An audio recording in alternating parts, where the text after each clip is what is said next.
Pensamiento del día, viernes 21 de febrero. Reavivar el amor. El amor a todos es sumamente fecundo. Son muchos los que hacen la experiencia de que con solo vivir este aspecto de la caridad, es decir, del amor verdadero, el de Dios, alcanzaría para desencadenar alrededor una revolución, comenzando por el propio barrio, la revolución cristiana, esa que provocaron los primeros cristianos en el mundo de entonces. Chiara Lubich, El arte de amar, editorial Ciudad Nueva.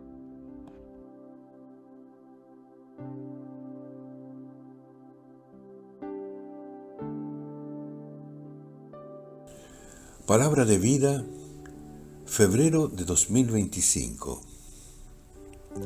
Examínenlo todo y quédense con lo bueno. De la primera carta a los Tesalonicenses, capítulo 5, versículo 21. El pensamiento del día es un material de difusión que realizamos personas de buena voluntad que contribuimos con nuestro servicio a lograrlo. No realizamos ninguna interpretación personal a los escritos de Chiara Lubich. Solo lo difundimos lo más fiel posible.